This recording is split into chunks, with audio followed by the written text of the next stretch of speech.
저는 오늘 잠언 26장의 말씀에 의지해서 시간을 도둑질하지 말라라고 하는 주제로 함께 은혜를 나누고자 합니다. 따라서 합시다. 시간을 도둑질하지 말자. 시간은 우리 모두가 믿음으로 고백하기로 원해요. 우리의 삶의 주인 되신 주님께 이렇게 우리 함께 고백해 봅시다. 따라서 합시다. 하나님은 내 삶의 참 주인이십니다. 믿으시면 아멘 하세요. 진실로 하나님만이 나의 삶의 참 주인이시라고 고백합니까? 진실로 여러분들의 삶에 하나님만이, 예수님만이 내 삶의 참 주인이시라고 그렇게 믿고 고백하느냐 말이에요.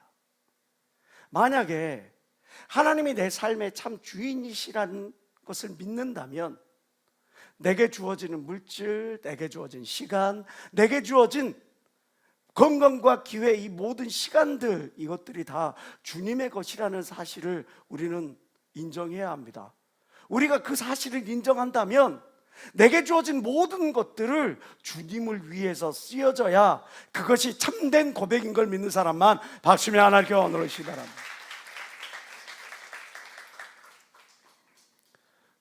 창세기 1장 28절은 이렇게 말씀하고 있어요. 하나님이 그들에게 복을 주시며 그들에게 이르시되 생육하고 번성하여 땅에 충만하라. 땅을 정복하라. 바다의 고기와 공중의 새와 땅에 움직이는 모든 생물을 다스리라.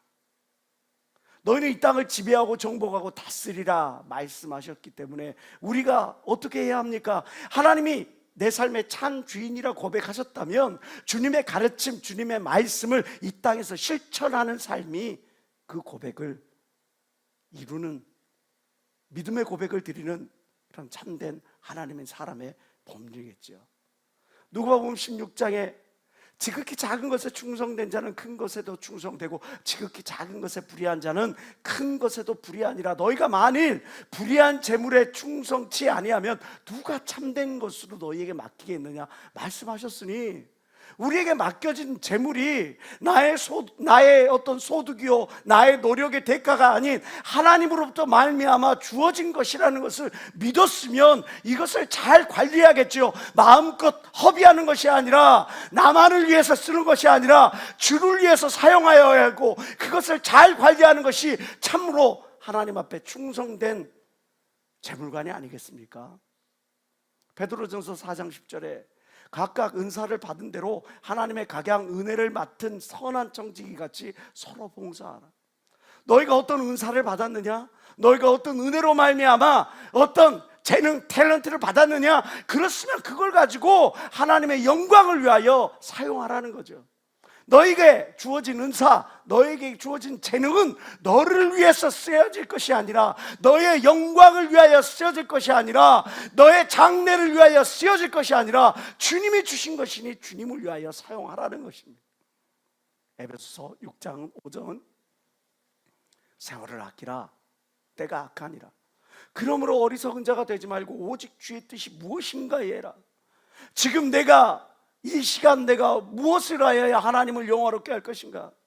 나에게 주어지는 이 기회 어떻게 선용하여야 하나님이 기뻐하실까? 그것들을 이해하고 그것들을 묵상하고 나에게 주어진 그 시간들에 집중하는 것, 이것이 참된 청지기의 자세가 아닐까? 내게 주어진 모든 것들은 하나님으로부터 말미암은 것, 내게 주어진 모든 것들은 주님 위하여 사용하라고 주어진 것. 그렇기 때문에 그것을 더 소중히 여기고, 그것 때문에 그거에 더 집중하고, 그것 때문에 그걸 가지고 열매를 가지고 하나님 앞에 나아가고자 더 최선을 다하는 것, 이것이 참된 청지기 된 사람의 믿음이요, 청지기 된 사람의 삶이라는 것을 믿는 사람만 박수며 하나님께 원하시기 바랍니다. 청지기 신앙의 핵심인 거죠.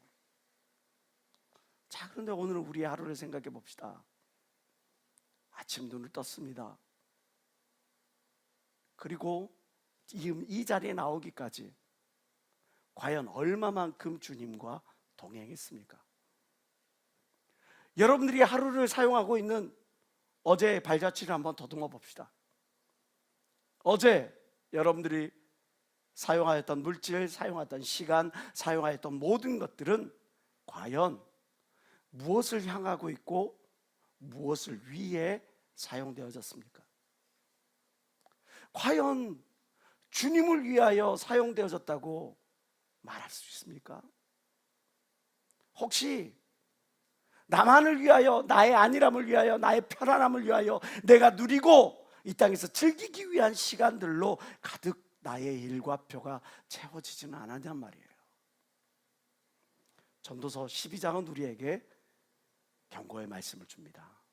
너는 청년의 때, 곧 곤고한 날이 이르기 전에, 나는 아무 낙이 없다고 할 때가 가깝기 전에 너의 창조자를 기억하라. 7절 다 같이 읽어봅시다. 시작. 흙은 여전히 딸그로 돌아가고 신은 그 주신 하나님께로 돌아가기 전에 기억하라.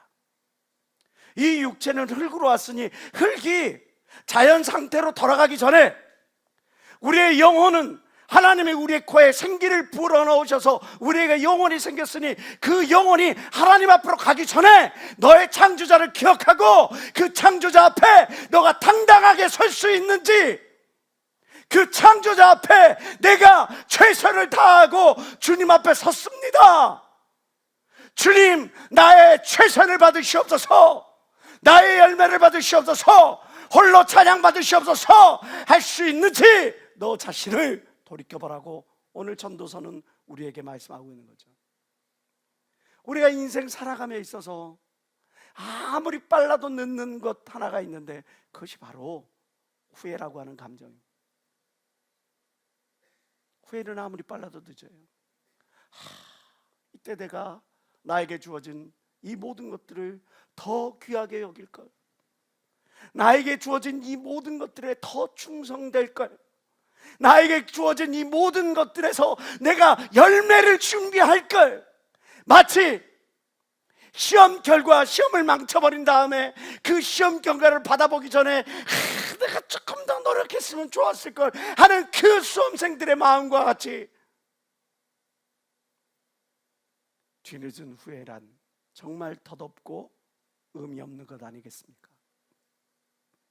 우리 그런 인생 살아가서는 안 되지 않습니까?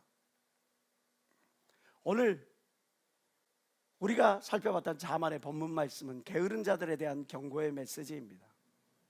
이 말씀을 다시 한번 읽어볼게요.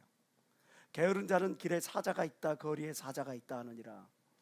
문짝이 돌조기를 따라서 도는 것 같이 게으른 자는 침상에서 구느니라, 굴러다니느니라.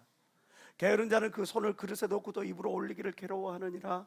게으른 자는 선히 대답하는 사람 일곱보다 자기를 더 지혜롭게 여기느니라. 길로 지나가다가 자기에게 상관없는 다툼을 간섭하는 자는 개 귀를 잡는 것과 같으니라. 오늘 이 잠언 26장에서 성경이 우리에게 말씀하는 교훈은 무엇입니까? 게으른 자가 되지 말라는 거예요. 시간을 도축하지 말라고 우리에게 말씀하고 있는 겁니다. 우리가 생각하는 게으름이란 뭘까? 그리고 성경이 우리에게 권면하고 있는 게으름의 정의는 무엇일까? 사실 우리가 생각하는 게으름이라고 하는 것들은 너무나 제한적인 것 아닌가 싶습니다. 뭐 시간 약속을 안 지켰다든지, 아니면 늦잠을 잔다든지, 자기 개발에 조금 부족하다든지 하는 그런 것들을 우리가 생각할 때 게으름이라고 이야기를 하죠. 그러나 오늘 잠언 26장에서 이야기하는 게으름의 정의에 대해서, 5가지 특징에 대해서 우리는 주의 깊게 살펴봐야 합니다. 혹시 우리가 그 가운데 걸려 있지는 않은지 한번 살펴보기를 원합니다. 게으른 사람의 첫 번째 특징은 바로 책임의식이 없다는 거죠. 말씀에 게으른 자는 길에 사자가 있다, 거리에 사자가 있다 하느니라.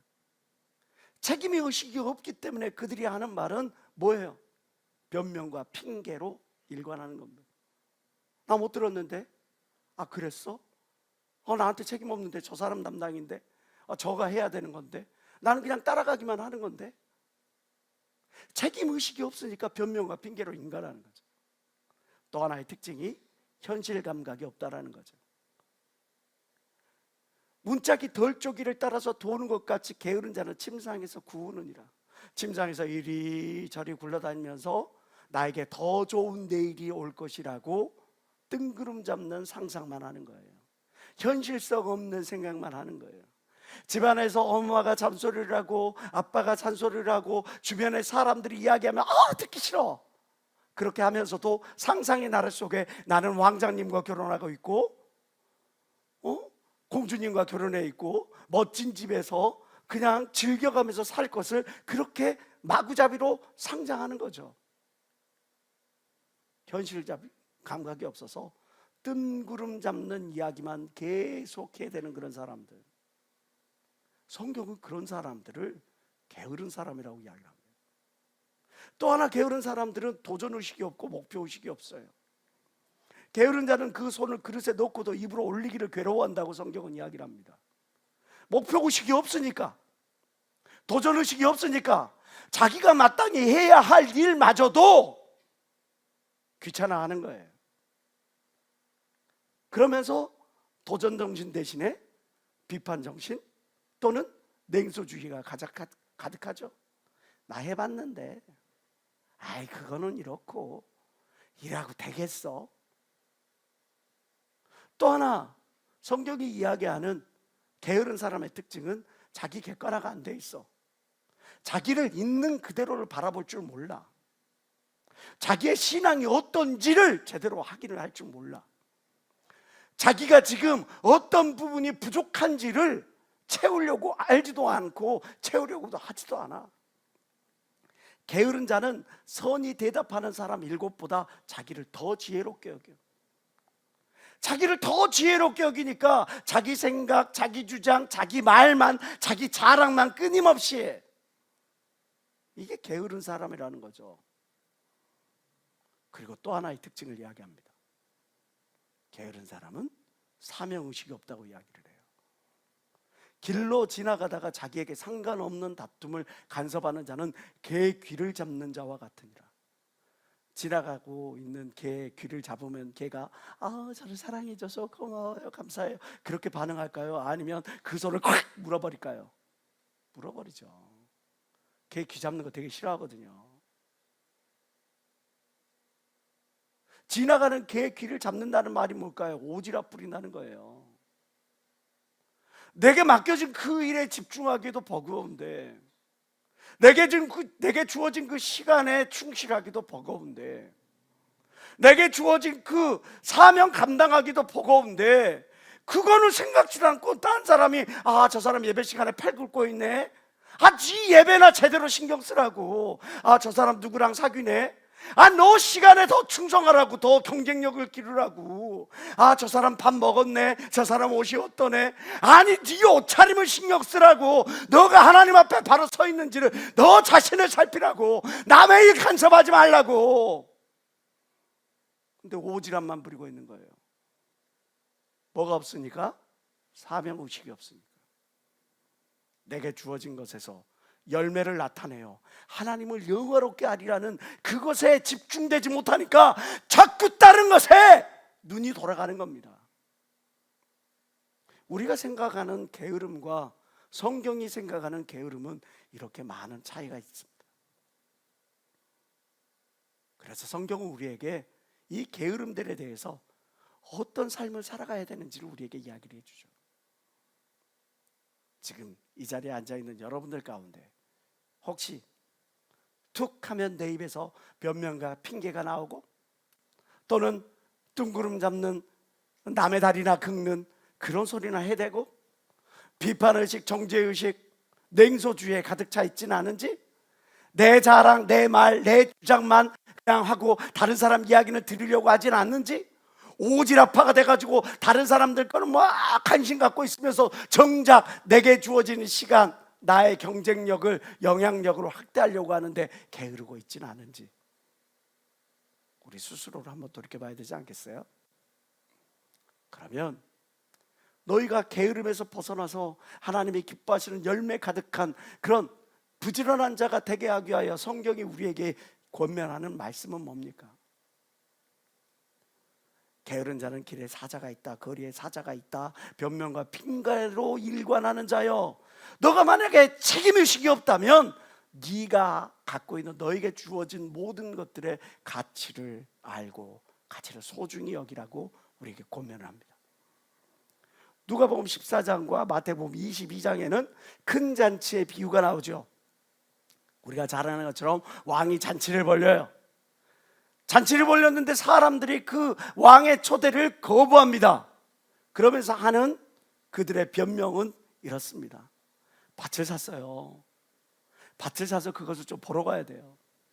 어떤 사람은 소를 5결이나 샀어요. 그 소들을 좀 산 김에 시험하러 가요. 내가 장가를 갔거든요. 결혼을 했거든요. 시집을 갔거든요. 그러니까 못 가요.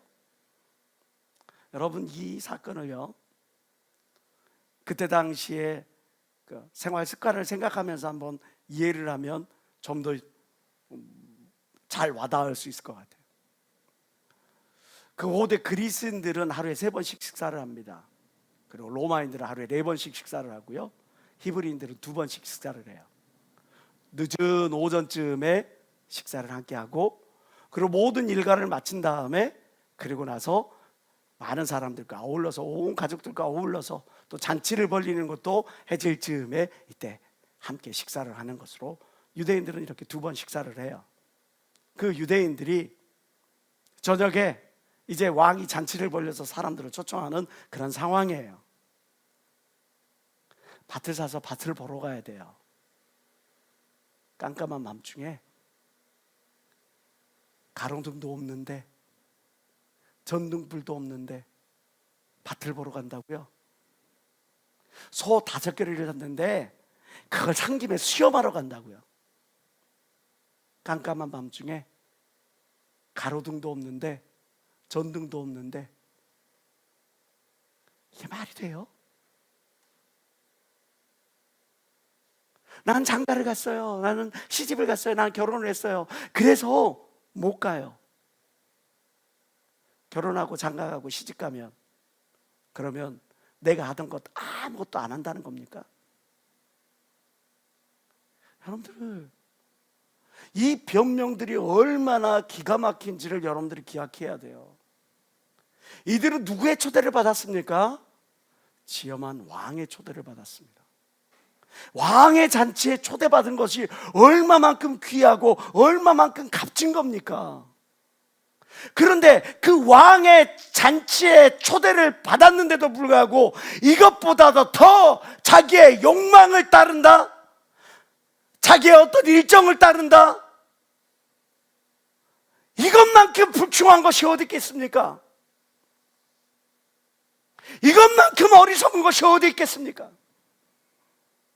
근데 오늘을 살아가는 사람들 가운데 이러한 사람들이 많이 있다고요.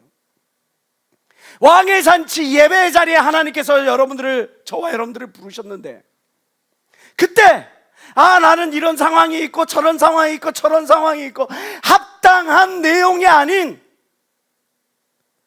말도 안 되는 변명과 핑계로 그 자리를 피하는 어리석음을 범하는 사람들 오늘날 너무나 많이 있지 않습니까? 왜? 그 왕의 잔치가 얼마만큼 귀한 것이고 얼마만큼 소중한 것이라고 하는 그 가치를 모르기 때문에 그러는 거죠. 변명하는 이유, 핑계로 일관하는 이유는 뭘까요? 그건 한마디로 하기 싫은 겁니다. 책임지기도 싫은 겁니다. 관심이 없는 거예요. 왕의 지엄한 명령에도 그거를 귓등으로 듣고 외면하고 그냥 자기 것만 챙기는 사람들, 동일하게 하나님의 지엄한 명령에도 그 말을 귀담아 듣지 않고 내 것만 챙기고 나의 시간만 그냥 나를 위해서 사용하는 사람들, 내게 주어진 것이 하나님으로부터 말미암은 너무나 소중하고 가치 있는 것이라는 그 사실을 모르기 때문에, 아니 관심조차 없기 때문에 그들은 그렇게 그 모든 것들을 자기를 위해서만 그렇게 사용하는 겁니다. 따라서 합시다. 책임감은 가치를 아는 데서 시작된다. 성경은 이야기를 하죠. 로마서 5장 8절을 통해 우리가 아직 죄인 되었을 때 그리스도께서 우리를 위하여 죽으심으로 하나님께서 우리에게 대한 자신의 사랑을 확증하셨느니라. 난 아직 죄인이야. 난 아직 부족해. 그런데 죄 가운데 있는 우리를 구원하시기 위하여 하나님의 아들 예수가 이 땅에 오셨고 십자가에 달려 죽으셨고 우리를 위하여 대속제물이 되어서 우리가 하나님 자녀가 되었다는 사실, 그 사실을 알고 그 가치를 알고 그 사실이 얼마나 소중한 거라는 걸 깨닫게 되면, 그러면 내가 하나님 자녀라고 하는 이 사실에 대해서 정말 조심하게 되지 않겠어요? 일렬로 나아가는 사형대 앞에서 단 한 사람에게 생명을 보장해 주겠다, 제비를 뽑았어요. 그 제비를 뽑는 가운데 어떤 사람이 제비를 딱 뽑았어. 내가 그 제비를 뽑아야 되는데, 그 제비를 뽑아야 내가 내 가족을 돌보고 우리 엄마 아빠를 돌보고 내 인생을 살아가는데, 나 이제 죽게 생겼구나. 눈물 흘리고 있는 그 사형수의 심장에, 그의 손에 제비를 뻗었던 그 누군가가, 충분히 자기 자신을 위하여 살아갈 수 있는 그 누군가가 생명을 보장받을 수 있는 그 티켓을 내 손에 쥐어주면서, 자네 여기 있는 모든 사형수들을 위하여 살아가지 않겠는가? 자네 나의 이름을 기억해 주지 않겠는가? 자네 나의 희생과 헌신을 기억해 주지 않겠는가? 그리고 그 손에 생명을 보장하는 그 티켓을 주어진다면, 여러분들 중에 그 누가 그 사람의 이름을, 그 사람의 헌신을, 그 사람의 희생을 잊어버릴 수가 있겠습니까? 가벼이 여길 수가 있겠습니까? 2000년 전에 끝나버린 사건이라고요. 예수님의 죽으심이, 예수님의 희생이 과거의 어느 한 시점으로 끝나버린 거리라고요. 그렇게 생각하니까 내 시간 마음대로 쓰는 겁니다. 내 물질 마음대로 쓰는 겁니다. 흥청망청 살아가는 겁니다. 죄 가운데 있으면서도 죄인 줄 모르고 그렇게 살아가는 겁니다. 우리가 아직 죄인 되었을 때 하나님께서 우리에게 대한 하나님의 사랑을 확증하셨느니라. 증거로 나타내 보셨노라. 그 큰 사랑을 인정할 때 우리가 하나님 앞에 나와 더욱더 헌신하고 충성된 걸 믿는 사람만 박수며 하나님께 원하는 시간. 디모데전서 1장 12절을 말씀합니다. 나를 능하게 하신 그리스도 예수 우리 주께 내가 감사함은, 나를 능하게 하실 뿐만 아니라 나에게 재능을 주실 뿐만 아니라 나를 충성되이 여겨서 내게 직분을 맡기셨구나. 내게 주신 이 직분이 정말 귀하고 값진 거구나. 그 직분을 감당할 수 있게 하나님 나에게 지혜를 주십시오. 하나님 나에게 능력을 주십시오. 내가 영혼을 사랑하지 못하니 영혼을 사랑할 마음 주십시오. 하나님 저 영혼들을 위하여 부르짖을 수 있도록 하나님 내 기도의 시간이 하나님께 상달되는 기도가 되게 도와주시옵소서. 기도할 수 있는 것 아니겠어요?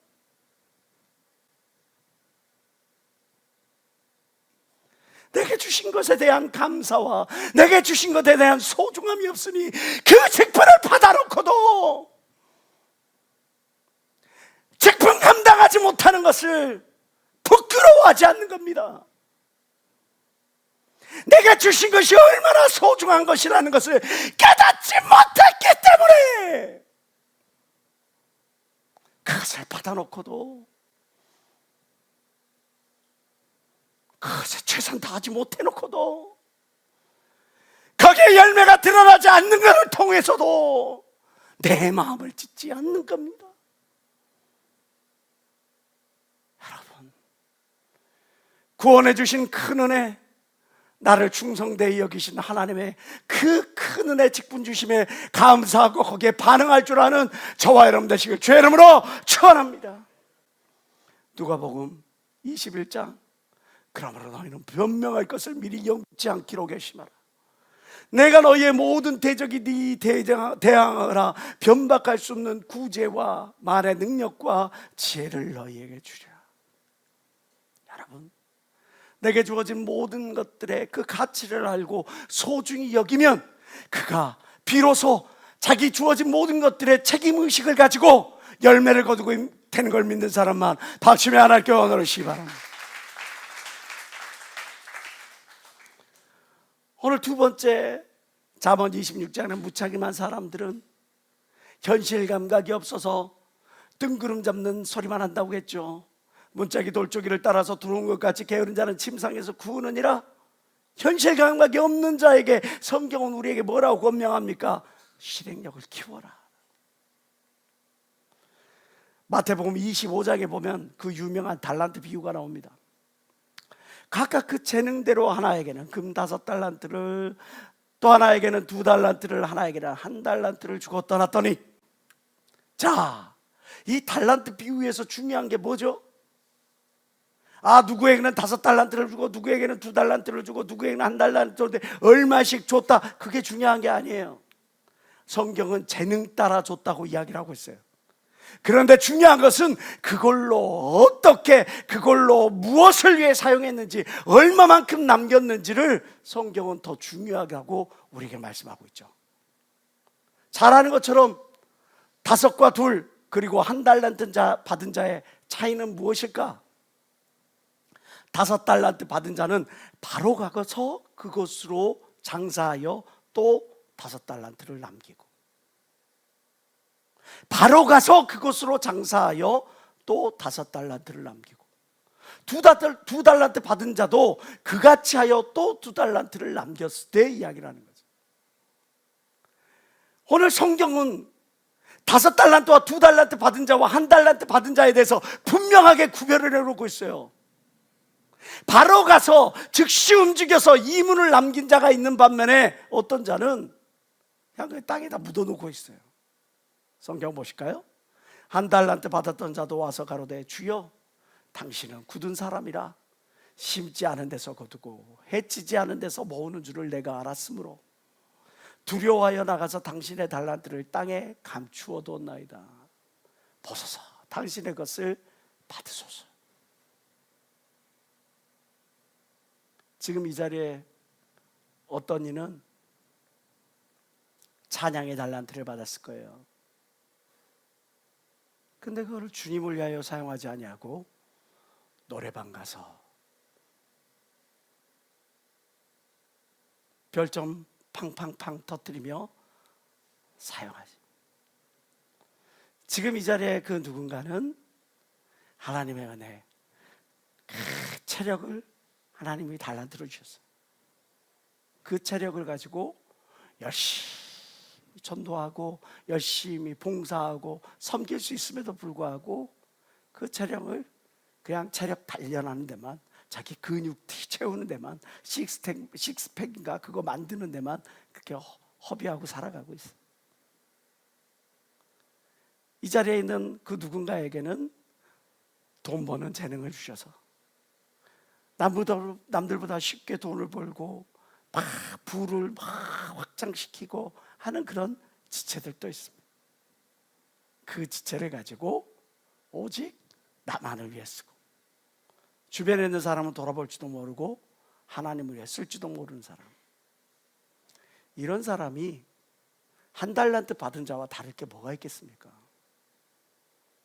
밭에 감추어 숨겨둔 자와 뭐가 다를 게 있겠어요? 이 둘의 차이, 5달란트, 2달란트 받은 자와 1달란트 받은 자의 차이는 성경은 실행력의 차이라고 우리에게 분명하게 이야기를 해주는 거죠. 그런데 1달란트 받은 사람은 뜬금없는 소리, 뜬구름 잡는 소리라는 거예요. 심지 않는 데서 거둔다는 거예요. 하나님은, 성경에 하나님이 심지 않는 데서 거둔다고 어디에 말씀합니까? 없어요.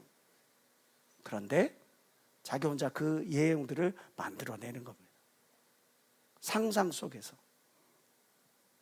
어제 행동을 반복해서 더 나은 내일을 기대하는 것은 정말 어리석은 거 아닙니까? 여러분들 스스로 여러분들의 실행 지수는 얼마인지를 한번 생각해 보세요. 오늘 나에게 말씀을 주셨어요. 아, 좋은 말씀. 그러고 쓱 잊어버리는 사람. 오늘 말씀 주셨어요. 그 말씀 가지고 메모를 했다가 저녁에 다시 한번 잠들기 전에 다시 한번 살펴보고 내가 이 말씀대로 살았는지, 내가 어떻게 살아가야 될지를 생각해보는 그런 사람도 있고, 또는 어떤 사람은 그 말씀을 듣고 마음판에 새겨서 내가 진짜 이대로 내가 살아가야겠다 절치부심하면서 그 말씀대로 살아가려고 반부둥치는 사람. 과연 어떤 사람이 5달란트 받은 자의 모습일까요? 여러분들이 정말 변화된 내일을 기대한다면 내게 어떤 노드가 떨어질 때, 말씀이 주어질 때 즉각 반응하고 즉각 순종할 줄 아는 저와 여러분 되시길 주의 이름으로 축원합니다. 여러분들 그거 아세요? 환자들, 특별히 신부전증을 앓고 있거나 암, 항암 때문에 너무나 고통스러워하는 그런 사람들 특징 중에 하나가 있어요. 손이나 다리를 만져보면 퉁퉁 부어있는 그 손이나 다리를 손으로 꾹 눌러보면 이게 바로 회복이 되지를 않아요. 눌려진 그 모습 그대로 있어요. 반응이 느려요. 죽어간다는 증거입니다. 이미 죽어버린 것은 아예 반응조차도 없어요. 심령도 마찬가지입니다. 내가 하나님의 말씀을 들었는데도 졸음이 밀려와 듣지를 못해 죽은 심령입니다. 내가 하나님의 말씀이 들려오는데도 불구하고 그 말씀에 반응을 못해 반응이 더뎌요? 죽어가는 영혼, 병든 영혼인 겁니다. 그러나 하나님의 말씀이 내게 주를 때 그 말씀, 오늘 이 말씀은 날 살리려고 하는 말씀이야, 나에게 열매를 거두게 하시는 말씀이야, 이 말씀으로 인해서 하나님 나에게 축복을 주시려고 하는 말씀이야, 그 말씀은 아멘하고 꿀꺽하고 그 말씀을 실행하는 사람, 그 사람이 살아있는 산심령인 걸 믿는 사람만 박수에 하나님께 원노르시기 바랍니다.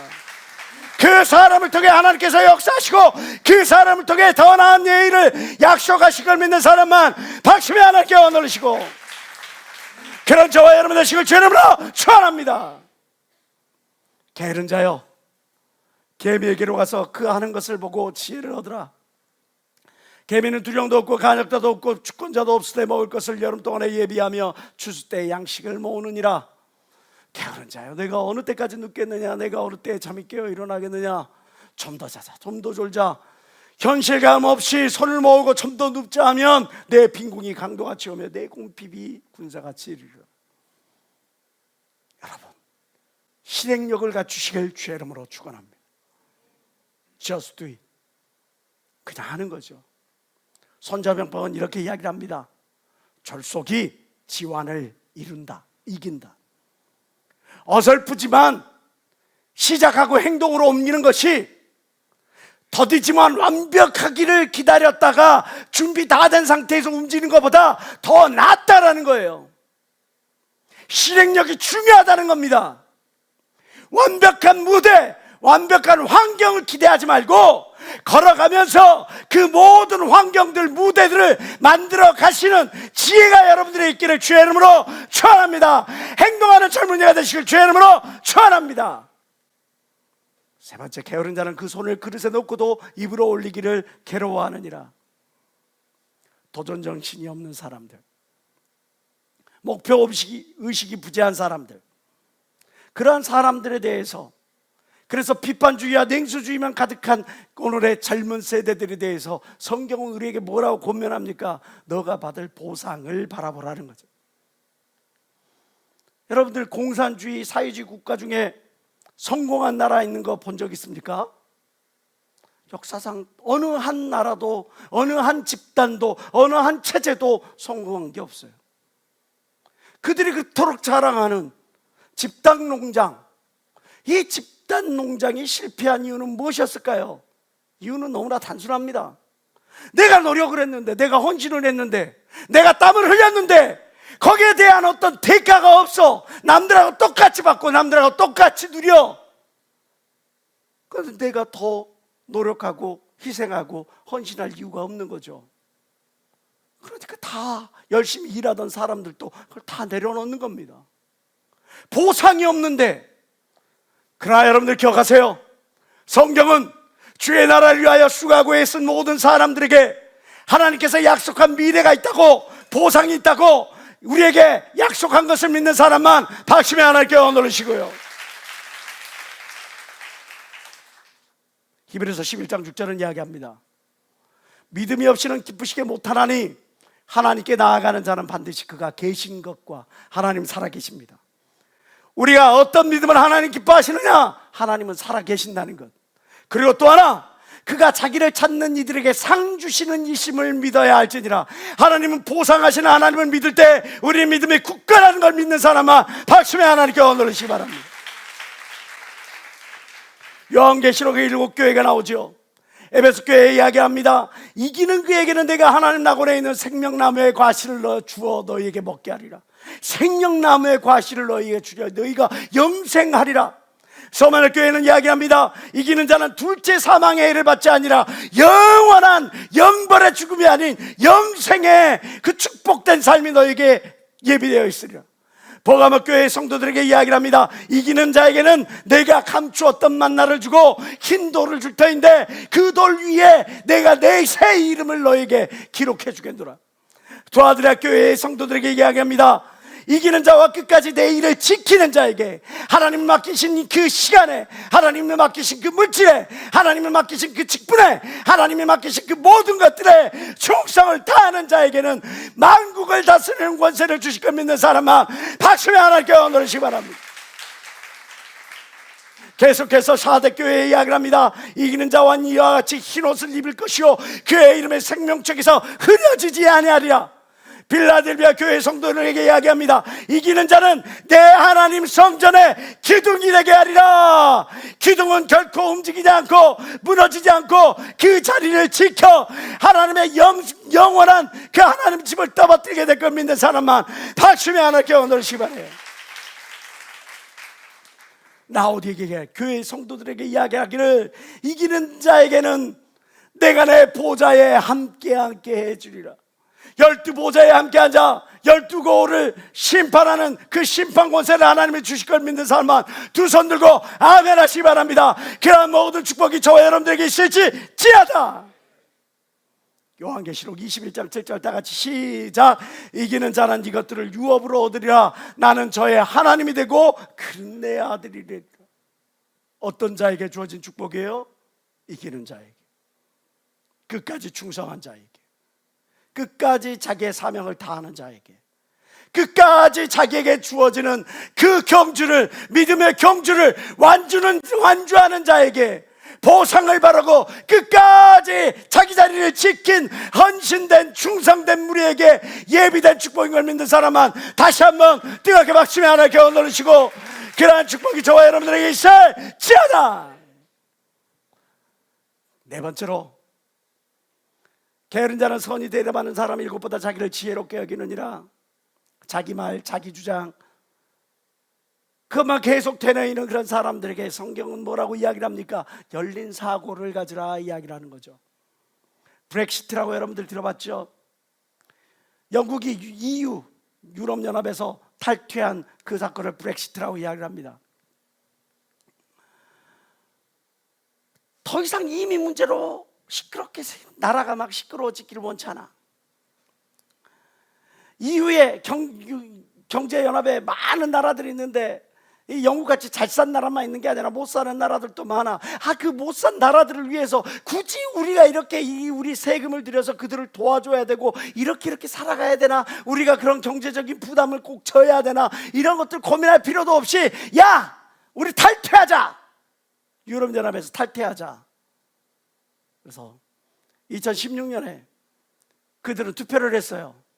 투표의 결과 거의 52%에 달하는 사람들이 EU 탈퇴를 찬성하게 되고 결국 그들은 EU를 탈퇴하게 되었죠. 그들은 축배를 올렸어요. 야! 이제 더 이상 이민자 문제 때문에 시끄러울 필요도 없다. 국가가 시끄러울 필요도 없다. 야! 더 이상 우리는 우리가 갖고 있는 거 우리를 위하여 쓰고 다른 사람 날아줄 필요도 없이 그냥 우리들끼리만 이렇게 살아가니까 이렇게 우리나라가 이제 아주 살기 좋은 나라가 되겠다. 10년이 되지 않은, 불과 몇 년밖에 지나지 않은 영국의 현재 실태가 어떻습니까? 급속도로 경기는 둔화되고 물가는 치솟고 실업자는 증가하고, 새로운 무역장벽, 그들은 EU에서 탈퇴했으니까 관세를 부과해야 됩니다. 새로운 무역장벽이 생깁니다. 그들이 지금까지 누리고 있었던 금융허브, 금융터미널이라고 하는 그 위치를 상실하게 됩니다. 글로벌 기업들이 영국에서 떠나서 다른 나라로 다 떠나가 버리니까 세금을 거둘 수가 없습니다. 결국 급속도로 중상층이 붕괴되고 계층 간의 갈등은 더 심화되는 거예요. 부익부 빈익빈, 부자들은 더 부자가 되는데 가난한 사람은 더 가난해져. 자기들의 투표로, 자기들의 선택으로 그들이 EU를 탈퇴를 했지만 지금에 와서 그들은 다시 EU로 들어가자, EU로 들어갈 때가 좋았어 외치는 그러한 불쌍한 처량한 꼴이 되고 말았죠. 공자는 논어 위령공편에 일무, 월려, 필유, 근우라고 이야기합니다. 사람이 멀리 생각하지 아니하고 결정을 내리면 반드시 가까울 때 근심할 거리가 찾아온다는 거죠. 내가 심사숙고하지 아니하고, 내가 충분히 고려하지 아니하고, 내가 깊이 생각하지 아니하고, 그냥 순간순간 감정 따라서, 충동 따라서 욱욱 그 결과의 그 쓰나미를 내가 직격으로 맞이하게 될 수밖에 없다는 거예요. 잠언 29장 1절을 통해서 잠언 기자는 이렇게 이야기를 하죠. 자주 책망을 받으면서도 목이 곧은 사람, 자기 주장만 밝히는 사람, 자기 생각만 밝히는 사람은 갑자기 패망을 당하고 피하지 못하리라. 로마서 1장 28절에는 너무나 답답한 말씀이 나옵니다. 저희가 마음에 하나님 두기를 싫어하며, 하나님의 말씀을 두기를 싫어하며, 하나님의 가르침 두기를 너희를 하나님께서 저희를 그 상실한 마음대로 내어버려 두사 그래 네 마음대로 해봐, 너희 선택대로 해봐. 난 너에게 경고했어. 나는 너에게 분명히 경고했어. 그런데도 너가 하나님 말씀 듣기를 싫어하고 너의 선택을 따르고 너의 주장을 따르고 그 결과 합당하지 못한 일에 그대로 내어버려두니 그들이 어떻게 합니까? 죄 가운데 뒹굴어 살아가고 갑작스러운 패망과 멸망 가운데 고통을 당하게 되는 거죠. 그래서 잠언 24장은 우리에게 이렇게 권면하는 겁니다. 따라서 합시다. 시작.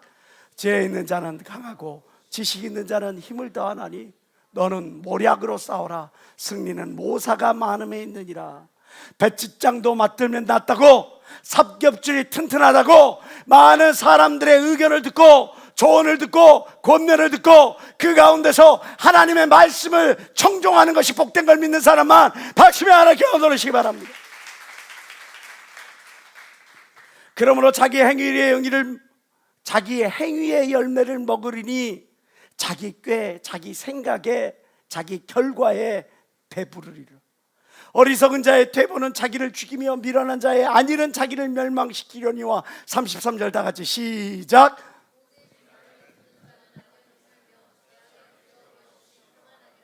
귀를 넓게 열어 하나님의 말씀을 들으려고 노력하시는 저와 여러분 되시길 주의 이름으로 축원합니다. 그것이 여러분들의 생명길로 인도할 걸 믿는 사람은 다시 한번 박수며 하나님께 영광 돌리세요.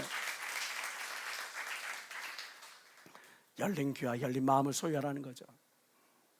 내 입장, 내 상황, 내 생각, 내 주장만 고집하지 말란 말이에요. 그러니까 브렉시트 꼴이 나는 겁니다. 우리 가운데 그런 어리석음 멈지 않기를 주의 이름으로 축원합니다. 마지막으로 길로 지나가다가 자기에게 상관없는 다툼을 간섭하는 자는 개 귀를 잡는 자와 같으니라. 사명의식이 없다 그랬어요. 그 사람들은 오지랖만 오살나게 넓다는 사람이에요. 오지랖이 넓어. 자기 일에 관심이 없어. 자기 일에 집중하지 못해. 열매를 거두지 못해. 그런 사람에 대해서 성경은 뭐라고 이야기를 합니까? 너 할 일에 집중해. 딴 데 한눈 팔지 마. 네 일이나 잘하세요. 성공 컨설턴트들이 어떤 업적을 달성한 스포츠 스타들이나 또는 뭐 유명한 그런 사회의 저명 인사들, 그런 사람들은 과연 어떻게 해서 이런 업적을 달성하고 자기가 목표로 하고 있는 것들을 이루었는지, 그 이유들, 그것들에 대해서 행동심리학자들이 연구를 했어요. 그랬더니 세 가지 너무나 단순하면서도 너무나 하기 어려운 그 일들은 세 가지를 그들이 해냈다는 거예요. 그게 뭘까? 어떤 사람들이 목표를 달성하고 어떤 사람들이 정말 자기가 계획하고 생각하는 것들 그때 추진해 나가는가, 열매를 거두는가. 이런 사람들 한다고 했으면 하는 거예요. 안 한다고 했으면 안 하는 거예요. 해야 할 일이면 묻지도 따지지도 말고 그냥 하는 거예요. 와, 너무 쉽죠? 어려운 거 있어요? 근데 이렇게 살아가는 사람이 과연 얼마나 있냐고요. 나 하나님의 사람이 됐으니까 나 이제 예배에 꼭 참석해야 돼. 하나님 사람이 됐으니까 기도에 참석해야지. 하나님 사람이 됐으니까 내 육체는 거룩한 성전이니까 나는 죄를 범하지 않고 거짓말하지 않고 음란하지 않고 술 먹지 않고 담배 피지 않게 안 해야지. 내가 하나님의 직분을 맡았어. 직분을 맡았으니까 내가 모임에 더 열심히 참석해야 되지. 영혼들을 위해 기도해야지. 준비해야지. 근데 그 다짐이, 결단이, 계획이 계속 이어지느냐 말이에요. 한다고 해놓고 안 한 적 많잖아요. 전 요즘에 3층과 2층 계단을 지나다닐 때마다 마귀가 귀신이 한 10대 명이 쫓아서 저를 따라오면서 먹어라 합니다. 라면 냄새가 얼마나 그렇게 구수한지. 왜 라면 판매대가 아니라 뭐라 그러지? 먹는 데가 하필이면 계단이야.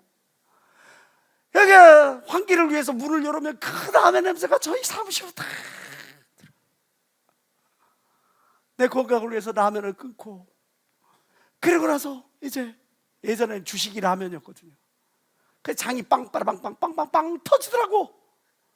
그래서 이 인스턴트를 안 먹어야겠다 생각하고 건강 음식으로 딱 먹으려고 딱 이렇게 하는데 이 냄새가 편의점이라도 가볼까? 편의점 앞에서 내가 안 한다고 했지, 내가. 그래서 돌이킨 게 몇 번인지 모릅니다. 여기 앞에 있는 그 라면, 신학생들은 저의 다짐을 몰라요. 라면 배부해 주신 분은 내가 안 한다고 한 걸 몰라. 배고파, 라면 하나 해줘. 그러면 주실 분들이에요. 안 한다고 했으니까 안 하는 거죠. 한다고 했으니까 운동하는 거죠. 너 이번에 3번째야. 또 어째 또 쓰러지려고 그래. 초기자 목사님이 저한테 그 이야기 하실 때 부끄럽더라고요. 내가 기쁨을 안겨드려도 내가 부족할 판에 내가 저분에게 근심거리가 되었구나, 우환거리가 되었구나. 내가 내 몸 관리해야지. 그러면 체력해야지. 앉아서 10시간은 책을 볼 수 있겠는데 막 1시간만 걸으면 머리가 삥해지고 막 1시간 뛰면 막 너무너무 힘들어. 나는 뛰는 게 싫어. 걷는 게 싫어. 그래도 어떡해? 또 쓰러지면은 큰 아픔을 드리는 거니까 걷는 거죠. 아침에 몸이 천근만근이죠. 바이오 리듬이라는 게 항상 이렇게 되는 게 아니잖아요. 어느 날은 막 운동도 하기 싫고 뭐도 하기 싫은데 뛰는 겁니다. 5km씩 7km씩 걷는 겁니다. 1시간씩 악물고.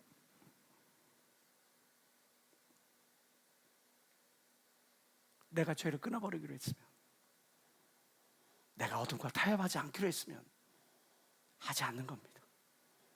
내가 하나님의 자녀답게 살고 싶다고, 내가 하나님의 자녀처럼 멋지게 살고 싶다고, 영어를 공부하고 싶다.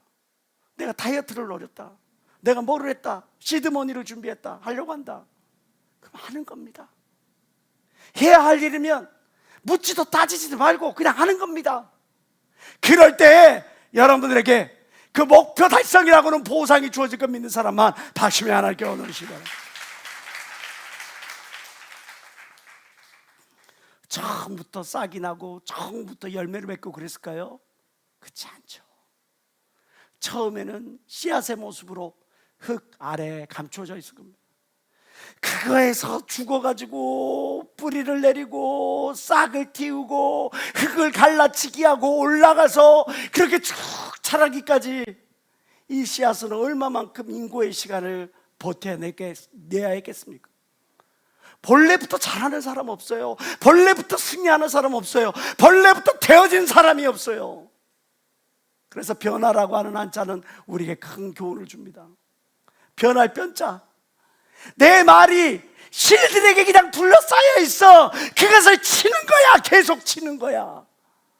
내 입에서 부정적인 말이, 내 입에서 믿음 없는 불신앙의 말이, 내 입에서 불신앙의 말이 나오지 않도록 그는 계속 쳐대는 거야.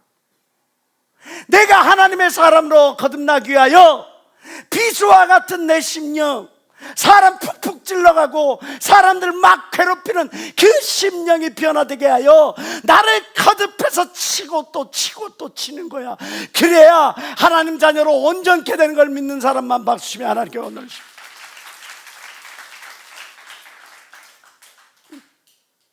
요한복음 21장 부활 후 베드로를 찾아오신 예수님이 베드로에게 뭐라고 권면하십니까? 베드로는 묻습니다.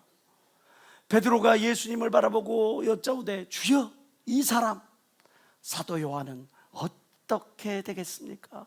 그의 죽음은 어떻게 되겠습니까? 그의 인생은 어떤 삶을 살아가게 되겠습니까? 예수께서 가라사대 내가 올 때까지 그를 머물게 하고자 할지라도 내가 무슨 상관이냐? 너는 나를 따르라. 그가 살든지 죽든지, 그가 십자가를 지든지 지지 않든지, 그가 누구를 만나든지 안 만나든지, 그가 무엇을 이루든지 못 이루든지 그게 너하고 뭔 상관이 있어? 너는 너 일을 하라고, 너에게 맡겨진 일을 하라고, 거기에 집중하라고, 거기에서 열매를 맺으라고. 이것이 하나님이 베드로에게 말씀하신 것뿐만 아니라 오늘은 사랑하는 저와 여러분에게 하신 말씀인 걸 믿는 사람만 박심의 하나님께 오늘으시 바랍니다. 아니 다른 데 눈 돌려가지는데 어떻게 내 관역에다가 거기에다가 내 화살을 꽂아 놓을 수가 있냔 말이에요. 다른 데 눈 돌리는데 내게 맡겨진 그 일을 해야지. 내가 감당하고자 하는, 내가 바라보고자 하는, 내가 이루고자 하는 그 사명에 집중해야지. 왜 나의 시간과 정력과 나의 모든 에너지를 엉뚱한 데에다가 그 모든 것들을 쏟아내냔 말이에요. 여러분, 다른 삶에, 사람의 삶에 더 이상 관심 갖지 마요. 그래요, 잘 되는 사람 그는 보고 배워야겠죠. 그래요, 성공한 사람의 롤모델을 따라가야겠죠. 그래요, 믿음 있는 사람의 그 발자취를 쫓아야겠지요. 그러나 그 외의 것들은 관심 갖지 않기를 그렇게 작정하시란 말이에요. 왜 말에게 안대를 씌웁니까? 눈 가리기를 씌우는 이유는 뭡니까? 이 말이란 게 겁이 많아요. 거기다 눈은 왕마우만해요. 그 눈이 앞만 바라보는 게 아니라 옆도 바라보고 뒤도 바라볼 수 있게 됐어요. 그러니까 그 옆에서 말들이 뛰어오면 놀라서 그냥 목표를 산지하고 이렇게 막 뛰어다니는 거예요. 그러니까 눈 가리기를 씌우고 앞만 바라보고 천진하게 만드는 거죠. 여러분들에게도 성령의 안대가 필요한 걸 믿는 사람만 아멘 하시기 바라요. 그 안대를 쓰고 여러분들에게 주어지는 사명의 길, 여러분들에게 주어지는 목표에 집중하여 열매를 거둘 때 하나님이 기뻐하는 걸 믿는 사람만 박수며 하나님께 오늘시 바랍니다. 나는 더 이상 다른 사람들의 삶에 관여치 아니하리라. 나는 더 이상 다른 사람들의 삶에 관심 갖지 아니하리라. 나는 오로지 나에게 주어진 길에 집중하리라. 그런 저와 여러분 되시길 주의 이름으로 축원합니다. 잠언 22장 29절에 내가 자기 사업에 근실한 사람을 보았느냐? 이러한 사람은 왕 앞에 설 것이요 천한 자 앞에 서리하려. 근실, 근면할 뿐만 아니라 열매까지 있는 사람. 다살로니가전서 4장 11절은 말합니다. 또 너희에게 명한 것 같이 종용하여 자기 일을 하고 너희 손으로 일하기를 힘쓰라. 이 말씀이 뭡니까? 너희의 영적인 삶, 이 평안한 삶을 살기 위하여 최선을 다하라는 거죠. 각각 자기 일을 돌아보고 자기 일에 정성을 쏟으라는 말이죠.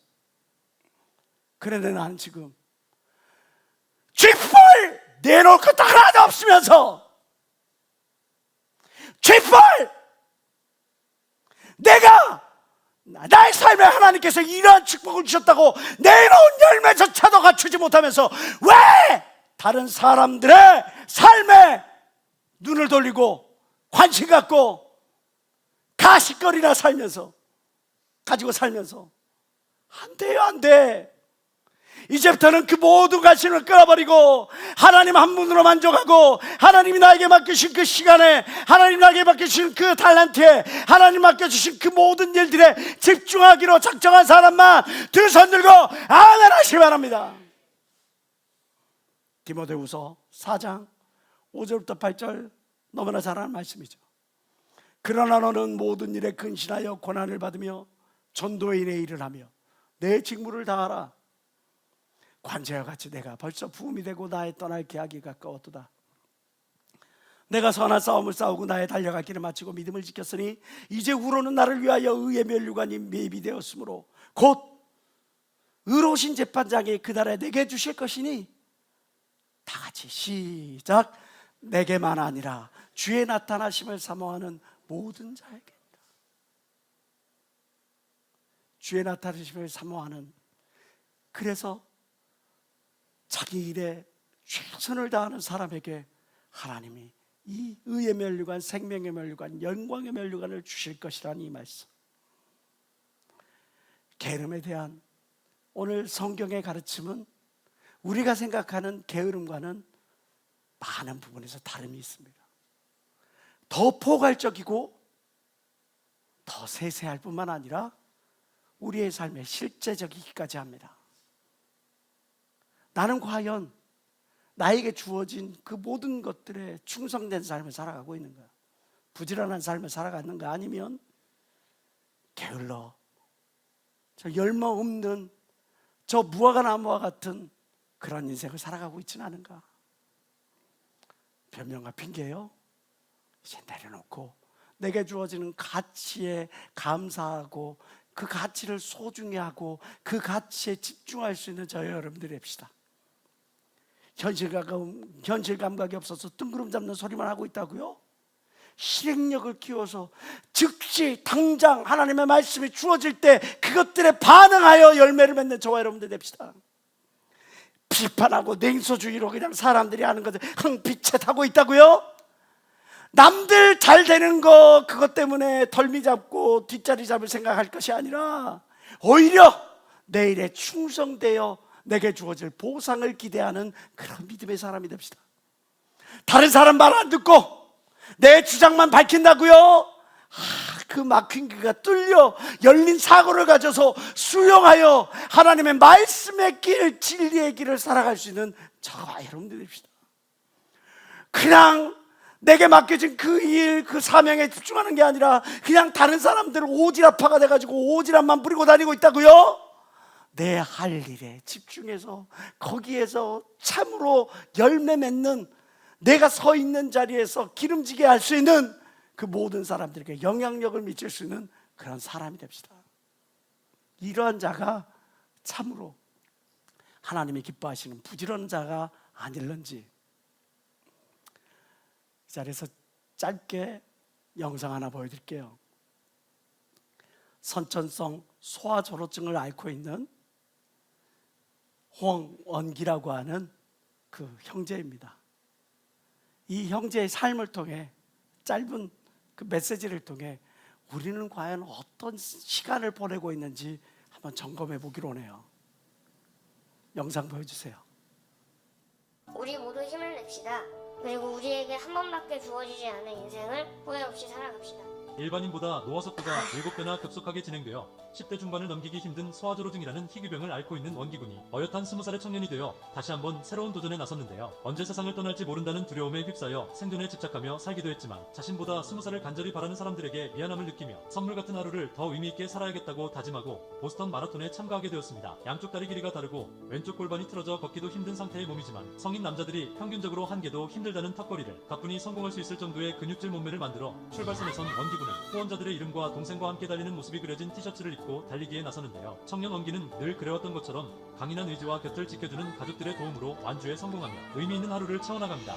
여러분도 여러분의 최고의 하루를 사시길 바라겠습니다. 소아조로증. 인구 2,500만 명 중에 한 명이 걸리는 희귀병. 전 세계 지금 현재 120명가량이 이 증세를 앓고 있고 우리나라에도 단 한 명, 이 홍원기라고 하는 이 청년이 앓고 있는 질병입니다.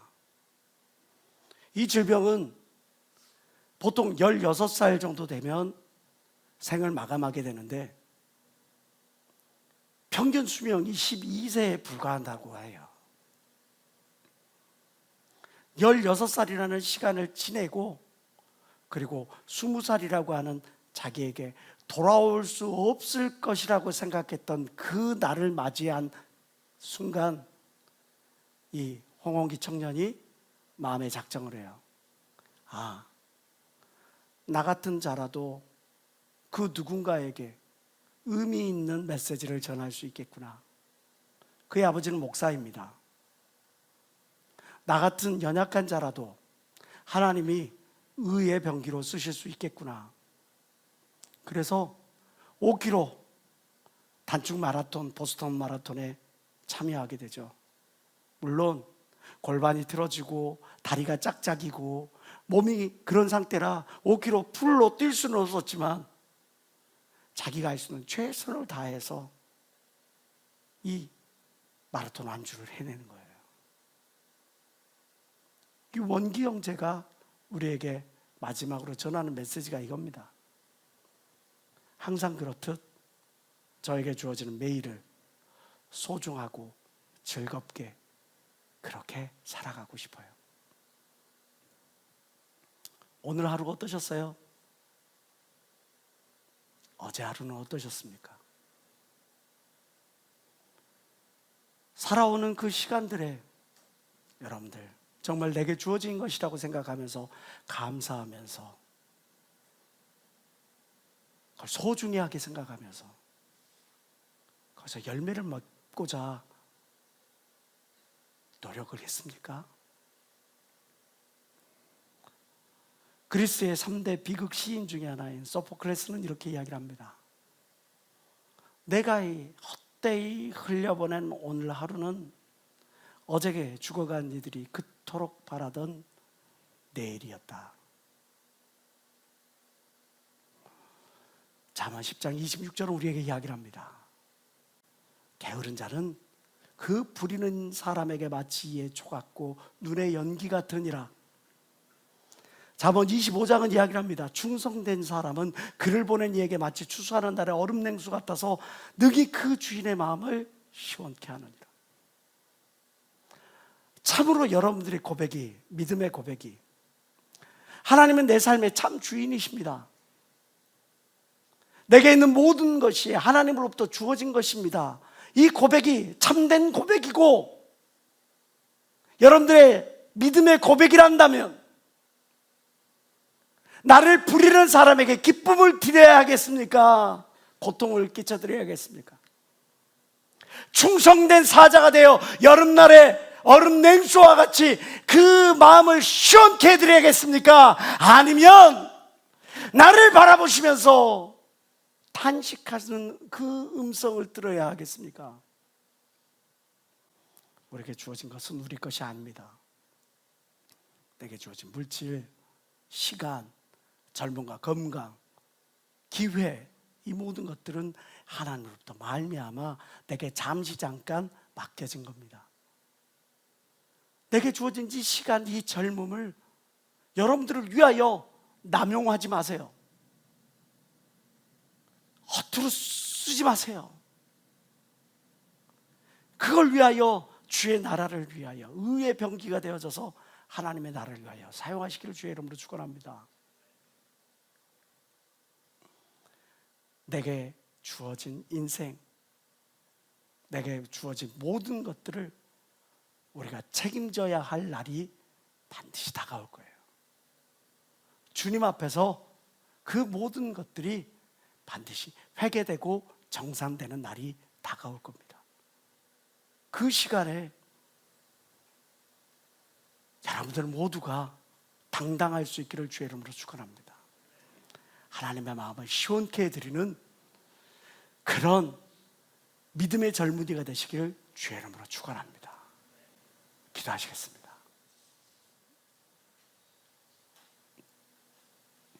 사신 하나님, 내 시간과 내 물질과 나의 재능과 나의 만남과 나의 모든 주어진 것들이 주님으로부터 말미암는 것이라는 사실을 우리 믿음으로 고백합니다.